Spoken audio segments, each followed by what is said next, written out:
Nobody knows what light actually is, not in the way you'd hope, not in the way that physics knows what an electron is, or what gravity does, or how atoms bond. Light is different. Light is the thing that every major revolution in physics for the last 150 years was trying to explain. And each time we got closer, the answer got stranger. We have the most precise mathematical description of light in the history of science. We can predict its behavior to 11 decimal places. And the question of what it actually is, at the level of a satisfying picture you can hold in your mind, that question remains genuinely, stubbornly, beautifully open. Let me show you why. In the 1800s, physicists thought they had it. The question seemed closed. Light is a wave. Thomas Young proved it in 1801 with one of the most elegant experiments in the history of science. He shone light through two narrow slits in a barrier and looked at what appeared on the screen behind it. If light were a stream of particles, you'd expect two bright bands directly behind the two slits. What he got instead was a series of alternating bright and dark bands, an interference pattern, the same pattern you'd get if you dropped two stones in a pond and watched the ripples overlap. Where the ripples met in phase, they reinforced each other, bright band. Where they met out of phase, they canceled, dark band. Light was doing exactly what waves do. Then James Clerk Maxwell tied it all together. In 1865, he published equations showing that light is an electromagnetic wave, oscillating electric and magnetic fields, each generating the other, propagating through space at a fixed speed of about 300,000 kilometers per second.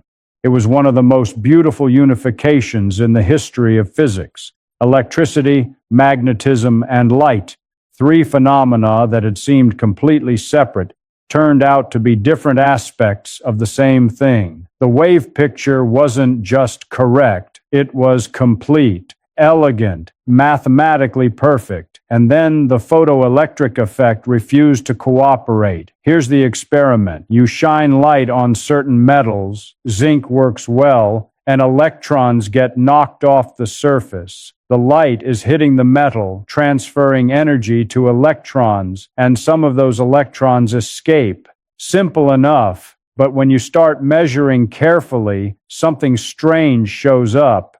The wave theory makes a clear prediction.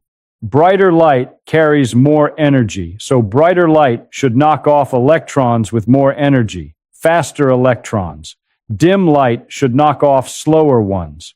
The brightness of the light should determine the energy of the electrons. That's not what happens. What actually happens is that the energy of the electrons depends on the color of the light, the frequency, not the brightness. Dim blue light knocks off faster electrons than bright red light. You can make the red light as bright as you want, as intense as you like, and the electrons it knocks off will never exceed a certain energy. But even the faintest blue light knocks off faster electrons than the brightest red. This is completely inexplicable if light is a wave. Waves carry more energy when they're more intense. The energy should scale with brightness. It doesn't. In 1905, Einstein explained it. He proposed that light doesn't deliver its energy as a continuous wave. It delivers it in discrete packets, individual chunks. Each chunk carries an energy that depends on the frequency of the light. Higher frequency, more energy per chunk. The brightness of the light just tells you how many chunks per second are arriving, not how much energy each chunk carries. A dim blue beam has fewer chunks than a bright red beam, but each blue chunk hits with more punch. The electron gets hit by one chunk at a time, and the speed it's knocked off with depends on the size of that one chunk. Einstein called these chunks quanta of light. We call them photons. This is the paper that won Einstein the Nobel Prize, not the special theory of relativity, which he also published in 1905, the same year, not the general theory of relativity, the photoelectric effect, because it introduced the photon and cracked open quantum mechanics. So light is a particle. Problem solved? Not even close. If light is a particle, a photon, a discrete chunk, then Young's double-slit experiment shouldn't work. Particles don't produce interference patterns. A particle goes through one slit or the other. It doesn't interfere with itself. You should get two bright bands behind the two slits. That's it. But you get interference every time, under every condition that's been tested. And here's where it gets truly strange. Here's the part that stopped me cold when I first really thought it through. You can do the double slit experiment with one photon at a time. One single photon. You fire a photon at the barrier, it either goes through or it doesn't, and you record where it hits the screen. Then you fire another and another, one at a time, with gaps between them long enough that there's never more than one photon in the experiment at once. At first, the individual detections look random, a dot here, a dot there. But as you accumulate thousands of them, the pattern that emerges is the interference pattern, the same alternating bright and dark bands, even though there was never more than one photon in the experiment at a time, even though there was nothing for each photon to interfere with. A single photon produces an interference pattern with itself over thousands of individual events. What does that mean? It means the photon somehow went through both slits at once, or it went through neither, and the interference pattern came from somewhere else. Or the word went through doesn't capture what actually happened. All of these feel wrong because all of the classical vocabulary, particle, wave, path, position, was built for a world that doesn't include this behavior. The language doesn't fit the phenomenon. I want to be completely clear about this. This is not a paradox waiting for a clever resolution. It's not a gap in our understanding that will eventually be filled by a more intuitive picture. This is the actual behavior of light, confirmed by experiment, replicated in every laboratory that's tried it, resistant to any explanation that uses only concepts from everyday experience. My approach, the only approach I found honest, was to stop trying to rescue an intuitive picture. Stop asking what light is in the sense of what familiar thing it resembles. Start asking what light does.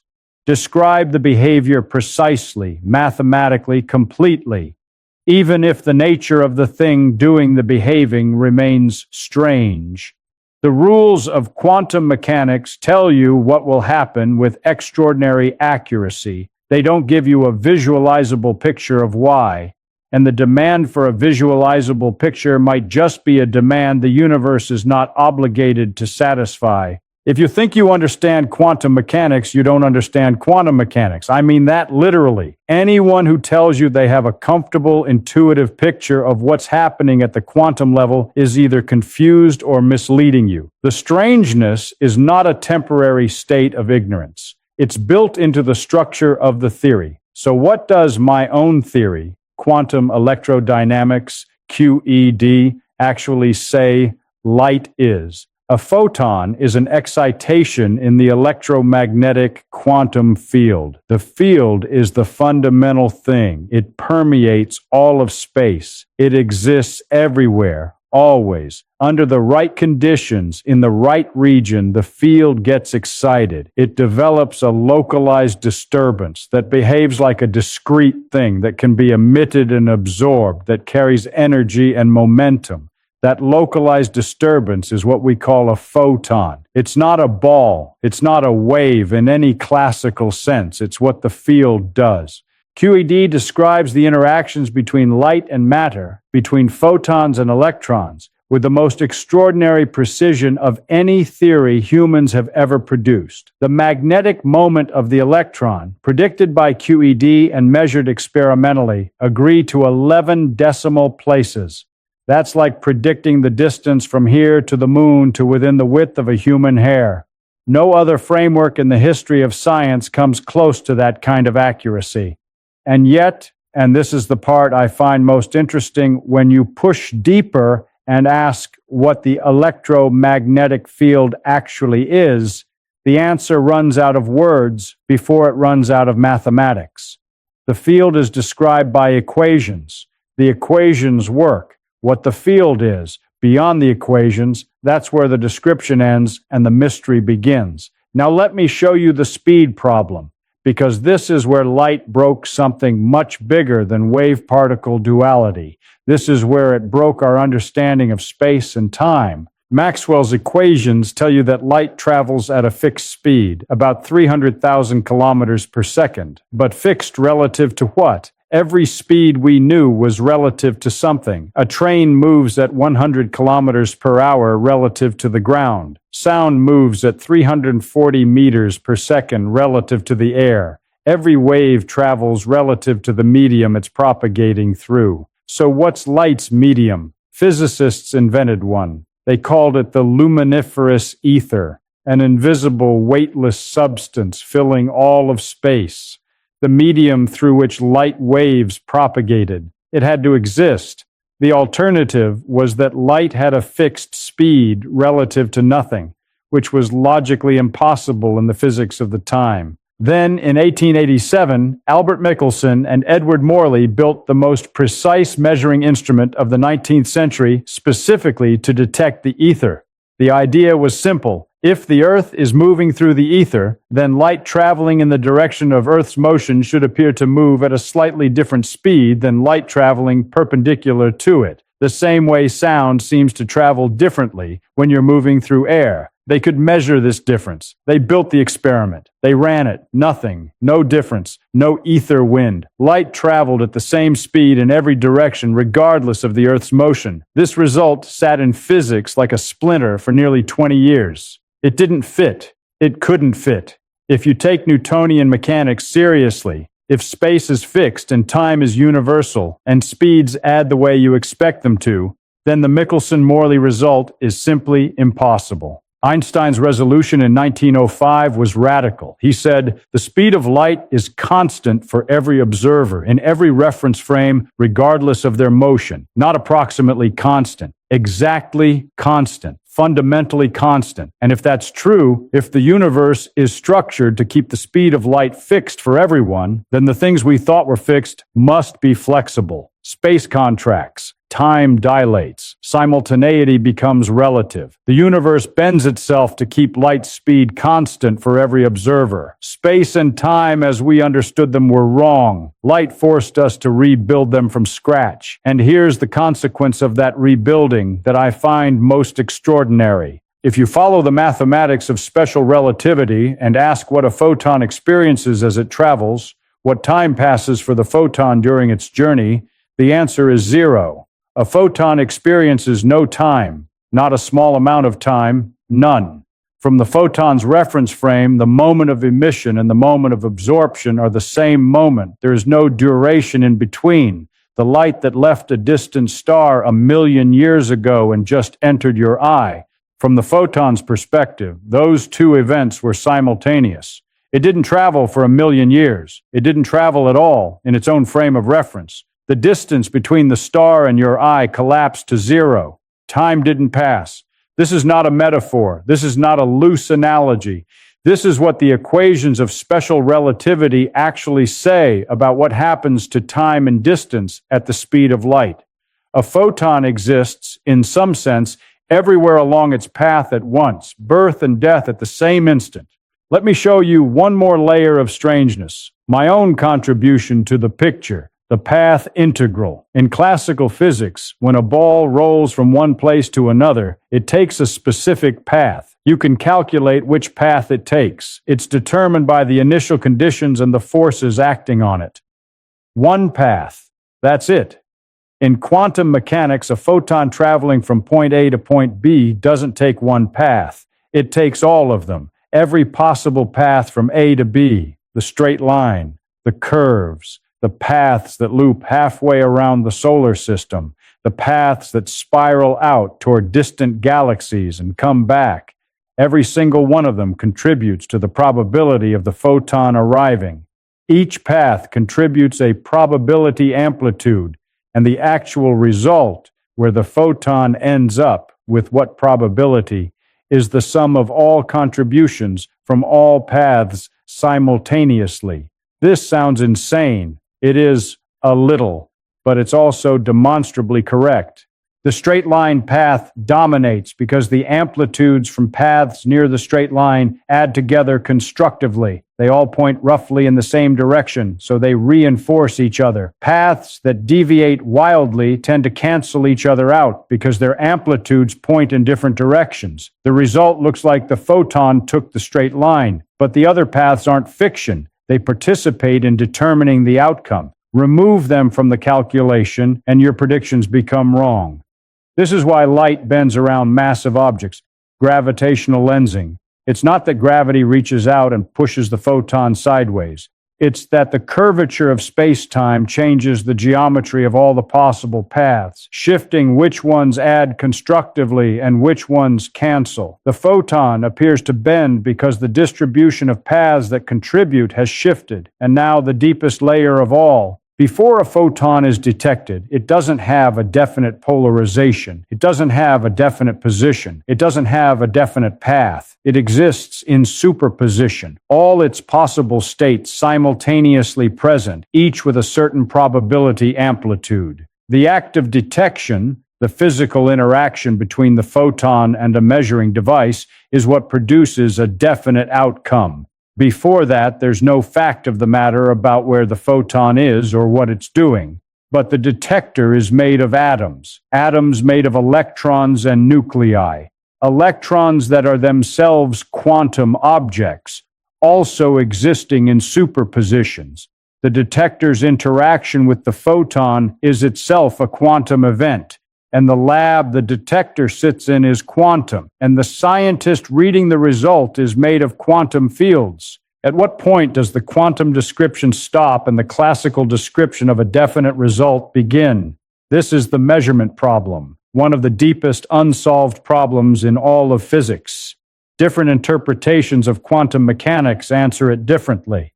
Copenhagen says the wave function collapses when a measurement is made but doesn't explain what counts as a measurement. Many worlds says it never collapses.